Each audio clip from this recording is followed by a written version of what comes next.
Hello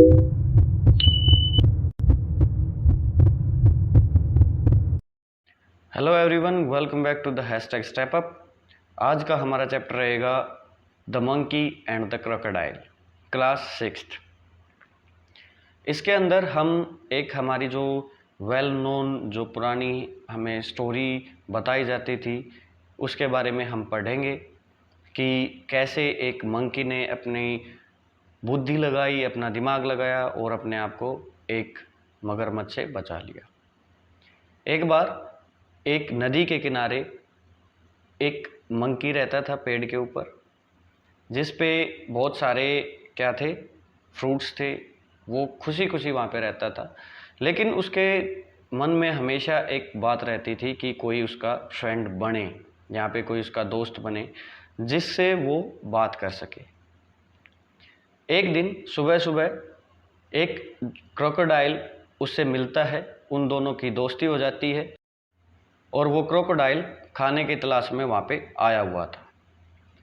अब जो monkey है वो उससे हाय हेलो करता है, इंट्रोडक्शन हो जाता है उन दोनों का और वो एक अच्छे दोस्त बन जाते हैं। अब क्या करता है, रोज़ाना मगरमच्छ वहाँ पे उसके पास आता है। मंकी क्या करता है, उसे खाने को देता है, फ्रूट्स देता है उसको और उसकी वाइफ के लिए देता है।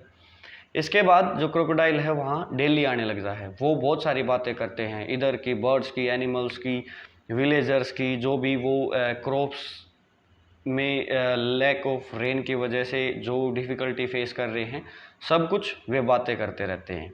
लेकिन उसकी वाइफ को एक दिन ये पसंद नहीं आया, क्योंकि जो क्रोकोडाइल है वो ज़्यादा टाइम तक उसके साथ रहा। इसीलिए उसकी वाइफ ने उसको कहा, उससे पूछा कि ऐसा कौन है वो जिससे तुम इतनी देर तक बातें करते रहते हो, उसके आदी हो चुके हो। अब वो उसको अपनी वाइफ को बताता है कि वो बहुत अच्छा मंकी है, वो ट्री पर रहता है, वो तुम्हारे लिए फ्रूट्स बेचता है और तुम मेरे से तो ये उम्मीद नहीं लगा सकते कि मैं पेड़ पे चढ़ूँगा और तुम्हारे लिए फ्रूट्स को तोड़ के लेके आऊँगा। इसके बाद उसकी वाइफ सोचती है कि जो मंकी है उसका उसको क्या चाहिए, हार्ट चाहिए खाने के लिए।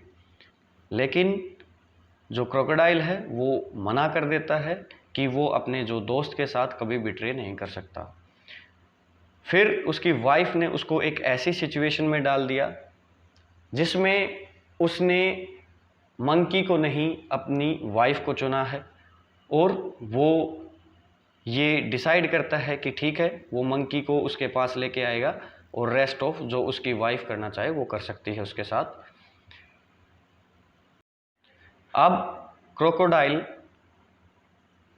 पेड़ के पास आता है, उस मंकी के पास आता है और वो कहता है कि तुम्हें जो मेरी वाइफ है उसने खाने पे बुलाया है, तो अभी चलो, तुम्हें अभी मेरे साथ चलना होगा। अब मंकी कहता है ठीक है भाई, लेकिन मैं एक अच्छा स्विमर नहीं हूँ, तो मैं तुम्हारी जो पीठ पे बैठ के और तब वहाँ पे जा सकता हूँ। अब क्रोकोडाइल जैसे ही एक ऐसी जगह पे पहुँचा जहाँ पे जो स्पीड थी पानी की वो तेज़ थी, वहीं पे वो उसको एक्चुअल जो उसकी इंटेंशन थी वो बता देता है कि भाई देखो, मेरी वाइफ को तुम्हारा हार्ट चाहिए, तो मैं तुम्हें यहाँ पे मारने के लिए लेके आया हूँ, सो मुझे माफ़ करो और गुड बाय। अब मंकी को हो जाती है टेंशन कि भाई ये तो गड़बड़ हो गई। अब सभी को पता है जो मंकी हैं वो बहुत ज़्यादा चालाक चतुर होते हैं। ऐसी सिचुएशन में उसने अपने आप को बिल्कुल कूल माइंड रखा और उसने कहा कि ठीक है भाई, तुम मेरे दोस्त हो, मैं तुम्हारी फैमिली के लिए कुछ भी कर सकता हूँ, लेकिन तुम्हें ये बात मुझे पहले बतानी चाहिए थी कि तुम्हारी जो वाइफ है उसको हार्ट चाहिए। अब तो गड़बड़ हो गई। अब क्रोकोडाइल पूछता है कि क्या मिस्टेक हो गई। अब वो कहता है कि भाई मेरा हार्ट तो रह गया पेड़ पे। अब क्रोकोडाइल उससे पूछता है कि मुझे तो ऐसा लगता है कि हार्ट हमेशा तुम साथ लेके चलते हो। अब मंकी रिप्लाई करता है नहीं नहीं नहीं, साथ लेके नहीं चलता हूँ, मैं पेड़ पे रख के आया, अगर तुम बता देते तो मैं साथ ले आता। अब क्रोकोडाइल को वही टेंशन होती है कि हाँ ये तो गलत कर दिया मैंने, चलो वापस।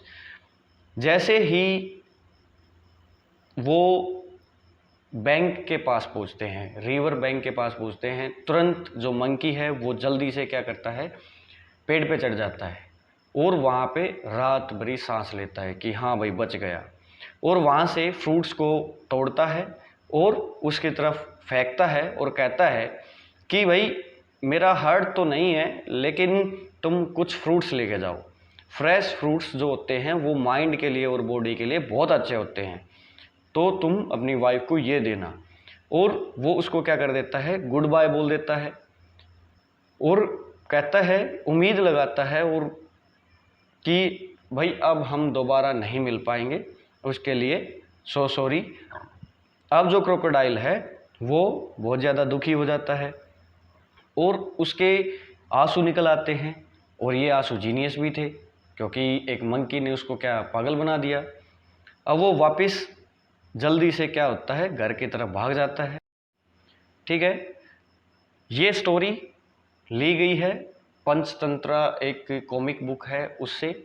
ठीक है, और ये स्टोरी हमें बताती भी है, मॉरल भी देती है कि भाई हमें ब्लाइंडली किसी पे ट्रस्ट नहीं करना चाहिए, कौन क्या कर दे हमें नहीं पता होता।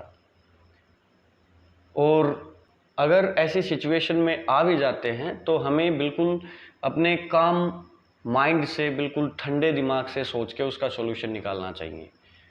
सो आज के लिए इतना ही। नेक्स्ट वीडियो में मिलते हैं एक नए चैप्टर के साथ। Thank you, bye bye.